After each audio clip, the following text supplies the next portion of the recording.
Semi linen cotton ഫാബ്രിക്കിൽ വരുന്ന സൽവാർ സെറ്റാണ് നമ്മൾ കാണുന്നത്. നമുക്കൊരു ബേസ് കളർ എല്ലാത്തിനും ഓഫ് വൈറ്റ് വന്നിട്ട് അതിൽ ഡിഫറെൻറ്റ് പ്രിൻ്റ് ആണ് വരുന്നത്. ഫസ്റ്റ് പാറ്റേൺ വരുമ്പോൾ ഇത് ലൈറ്റ് ഒരു ഗ്രേ ടോണിലൊരു പ്രിൻറ്റ് ഫുൾ വരുന്നുണ്ട്. അതിൽ ബ്ലാക്ക് കളറുള്ള ബോട്ടും സെയിം ഈ ഒരു ഫാബ്രിക് തന്നെയാണ് ദുപ്പട്ടയും വന്നേക്കുന്നത്. നെക്സ്റ്റ് പാറ്റേണും നമുക്ക് ചെറിയ ചെറിയ ഡോട്ട് പാറ്റേൺ വന്ന് ചെറിയ പ്രിൻ്റൊക്കെയാണ് കൊടുത്തേക്കുന്നത്. അടുത്തത് ഇങ്ങനെ ലൈൻസ് പോലെയാണ് വരുന്നത്. നെക്സ്റ്റ് നമ്മൾ കാണുന്നൊരു സെൽഫ് പ്രിൻ്റ് ആണ് ഇതിൽ വന്നേക്കുന്നത്. ഇതിൻ്റെ കൂടെ നമുക്ക് ഈ ഒരു കോട്ടൺ ബോട്ടും സെമി ലിനൻ കോട്ടൺ ദുപ്പട്ടയാണ് പെയർ ചെയ്തേക്കുന്നത്. അപ്പോൾ ഈ സൽവാറിൻ്റെ കളക്ഷൻ നമുക്ക് ഓരോന്നായിട്ട് കണ്ടുപോകും. ഇതിൽ നമുക്ക് സെൽഫ് പ്രിൻറ്റും അതുകൂടാതെ തന്നെ ഒരു ഫ്ലോറൽ പ്രിൻറ്റും വരുന്നുണ്ട്. ഇങ്ങനെ ഒരു സെൻറ്റർ പോർഷനിലായിരിക്കും ഈ ഒരു പ്രിൻറ്റ് നമുക്ക് വരുന്നത്. സെയിം തന്നെ ബാക്ക് സൈഡിലും പ്രിൻറ്റ് വരുന്നുണ്ട്. ഈ സെയിം ഫ്ലോറൽ പ്രിൻറ്റ് നമുക്ക് സ്ലീവിൻ്റെ സൈഡിലും കിട്ടുന്നുണ്ട്. ഇങ്ങനെയാണ് ടോപ്പിൻ്റെ പാറ്റേൺ വന്നേക്കുന്നത്. നല്ലൊരു off white and black colour ടോണിലാണ് ഈ സെറ്റ് വരുന്നത്.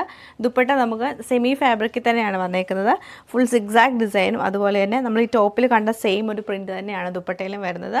ബോട്ടം വരുമ്പോൾ പ്ലെയിൻ ആയിട്ടുള്ള ബോട്ടമാണ് പെയർ ചെയ്തേക്കുന്നത്. നെക്സ്റ്റ് പ്രിൻറ്റ് നമുക്ക് ഇങ്ങനെയാണ് വരുന്നത്. ടോപ്പിൻ്റെ താഴെ ഫുള്ളായിട്ട് നല്ലൊരു പ്രിൻ്റാണ് കൊടുത്തേക്കുന്നത്. ലീഫിൻ്റെ ഒക്കെ ഒരു പ്രിൻ്റാണ് വരുന്നത്. ബോട്ടം പ്ലെയിൻ ബോട്ടും ദുപ്പട്ട സെയിം ഈ ഒരു പ്രിൻറ്റ് തന്നെയാണ് ദുപ്പട്ടയിൽ വന്നേക്കുന്നത്.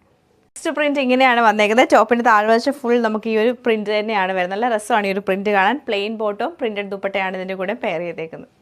ഡിസൈൻ നമുക്ക് ഇങ്ങനെയാണ് വരുന്നത്. ഇതിൽ കുറച്ചുകൂടെ ലൈറ്റർ ആയിട്ടാണ് ഈ ഒരു പ്രിൻറ്റ് വരുന്നത്. സെൽഫ് പ്രിൻറ്റും അതിൽ വരുന്നുണ്ട്. പ്ലെയിൻ ബോട്ടും പ്രിൻറ്റഡ് ആയിട്ടുള്ള ദുപ്പട്ട തന്നെയാണ് ഇതിലും പെയർ ചെയ്തേക്കുന്നത്.